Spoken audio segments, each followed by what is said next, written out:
Oi pessoal, um abraço a todos, vem com vaga, vem com vaga, vem com vaga. Eu sei que muitos vão gostar desse tom, né? Não entro gritando na tua casa, mas vai ter que ser assim. Outros gostam que o vaga chega agitando. Vai ter que ser assim, ó. Vem com vaga, vem com vaga, vem com vaga, na lenta, na elegância, porque estou em fase de recuperação depois de um final de semana de repouso total. Tá legal? Então vamos começar a semana na lenta. Embora essa semana prometa demais, especialmente nos bastidores do Internacional. Recuperado estou, ou melhor, estou quase recuperado e vou trazer a atualização das informações do Inter, que prepara um drible no Corinthians sobre a situação envolvendo o Moisés, um 9 de ocasião, e eu quero falar sobre ele, e um sonho. Mas paga para olhar esse sonho? Paga para sonhar? Vamos falar sobre isso a partir de agora neste conteúdo que tem a força de OneXBet, o principal bookmaker de apostas do mundo. Gente, 1xBet é parceiro do canal do Vaguinha há um ano. Por isso, tem um bônus promocional para você. Você tem que clicar ali nesse link que está no primeiro comentário fixado e observar as regras desse bônus, tá? Mas é só colocar lá, Vaguinha, tá bom? Coloca ali que você vai receber um bônus para entrar no mundo das apostas esportivas em um site que tem absoluta credibilidade. OneXBet, 1xBet. Rodada cheia de Campeonato Brasileiro, Série A e Série B nesta semana. Começando a falar sobre Moisés. Ao longo do domingo, a negociação evoluiu e, de acordo com algumas informações do Lucas Colar, ela evoluiu para um outro modelo de negociação que, na verdade, é um drible no Corinthians. Qual era a proposta inicial? A proposta inicial era de 1.600.000 euros pelo valor total do Moisés, por 100% do passe do Moisés. O Inter, isso eu descobri no final de semana, o Internacional tinha 30, Corinthians 30 e Moisés 40. Mas o Moisés tem o desejo de ir, essa é uma informação. O Moisés tem o desejo de se transferir para o futebol europeu. E ele estaria aceitando abrir mão de 10% para o Inter ficar com 40%, e aí ele ficaria com 30%, o Corinthians com 30%. Entretanto, com o Corinthians não tem muita conversa. O Corinthians se mostrou irredutível no assunto Bruno Mendes e não estaria aceitando uma redução no seu percentual. Com isso, o Internacional ficaria com muito pouco dinheiro. Sobraria muito pouco para o Internacional nessa negociação.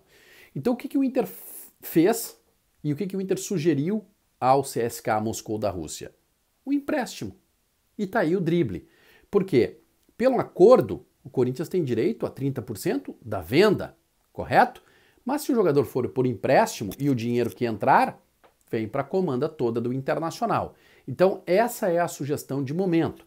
Ficaria em torno de 1.500.000 euros pelo empréstimo de um ano, e aí sim um valor que estaria sendo estabelecido neste momento pela compra definitiva ao final deste um ano de empréstimo.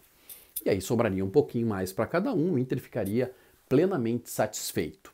Tá? Então esse é o drible que o Internacional está preparando nos bastidores. Eu até confesso para vocês que a fonte que me passou a informação na sexta-feira sobre a saída do Moisés, sobre a proposta do Moisés, ela não me respondeu nessa segunda-feira. Estou gravando o conteúdo 11h40, lá pelas 9 mandei mensagem e não obtive retorno. Sinal de que a coisa está em andamento e ele não pode falar. É assim que funciona, é assim que a banda toca. Muito provavelmente eu tenho alguma resposta ao longo do dia e eu atualizo para vocês aqui. Ocorre que o Internacional observou também um jogador que pertence ao CSKA Moscou e que não vai ser aproveitado por lá. E o Inter analisa também, pela boa relação existente com o CSKA, desde o negócio envolvendo o zagueiro Bruno Fuchs, o Internacional observa a situação do centroavante Adolf Gaisch, de 23 anos de idade, 1,90 m de altura.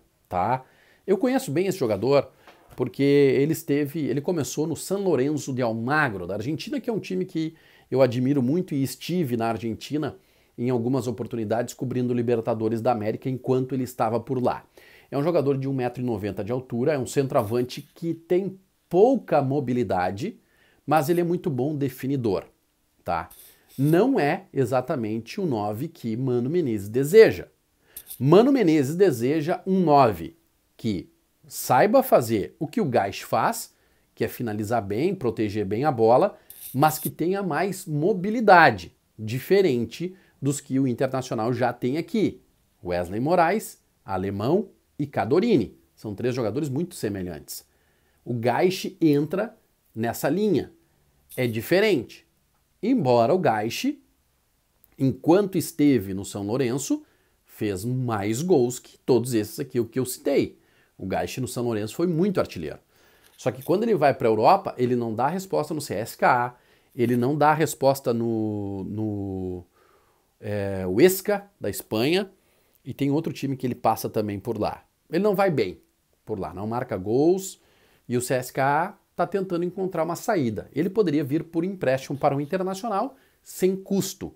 Seria um 9 de ocasião e não o 9 solução, não o 9 dos sonhos, não o camisa 9 que o Mano Menezes deseja. Mas daqui a pouco, diante da dificuldade de mercado, surge este nome e surge esta possibilidade. Algo que deve acontecer nos próximos dias, né? Não que a concretização, mas pode acontecer aí a definição, a manifestação do Inter se o jogador realmente interessa ou não e se ele vai ser incluído nessa negociação. O que eu tenho é que são negociações independentes, tá? Então tá, drible no Corinthians, 9 de ocasião e faltou falar sobre o sonho do torcedor do Internacional. Eu sempre costumo dizer que para o jornalista, aquilo que onde não há fato, não há notícia, né? Como eu falo para o torcedor do Internacional, se eu fosse levar isso ao pé da letra, eu não estaria aqui falando sobre o Oscar, que tem uma negociação com o Flamengo em andamento. Por quê? Porque o Internacional, ele não tem condições de bancar a contratação do Oscar neste momento. O Oscar ganha quase 9 milhões de reais por mês na China. O futebol chinês está em crise, ele quer voltar, mas ele não vai voltar para cá para ganhar menos de 2 milhões. E as informações lá do Rio de Janeiro dão conta de que o Flamengo estaria disposto a pagar 2 milhões de reais pelo Oscar. Então, assim, não há fato aí. Não há interesse do Inter, não há possibilidade neste momento do Oscar jogar no Internacional. Então, eu não falaria disso. Só que mudou a coisa. E o torcedor do Inter quer saber. Então, eu estou aqui para prestar serviço. Dizer para vocês que a contratação do Oscar pelo Inter é quase impossível. Por que eu estou colocando quase? E aí entra a questão do olhar. Paga para olhar? Paga para sonhar? Não, não. E eu tenho certeza que o Internacional, de alguma forma, fará uma consulta para saber se de fato o Oscar está voltando e se, né, daqui a pouco... e aí? E por que não aqui, sabe, daquele jeito, assim, nada formal, mas informal, fazer uma consulta. Sonhar não custa. Olhar para a situação do jogador não custa. Não vai arrancar nada dos cofres do Internacional. Agora, o Inter não tem condições de pagar 2 milhões. Acho que o Inter não teria nem condições de botar mais 1 milhão na folha de pagamento. Não teria. Mas daqui a pouco, o jogador já demonstrou interesse em vestir a camisa do Internacional e voltar. Demonstrou todo o carinho que tem, né, pelo clube. Por que não? Não custa tentar. Não custa tentar. Não custa olhar. Mas eu preciso dizer para vocês que é uma negociação impossível, quase impossível, e que seria um sonho ter o Oscar neste momento. Ele está muito perto do Flamengo, inclusive, as informações que vêm do Rio de Janeiro. Vou monitorar. Se tiver uma novidade, eu trago para vocês. Eu prometi que ia ser curto, né? São quase 10 minutos. Mas eu volto ainda hoje. Tchau, até a próxima.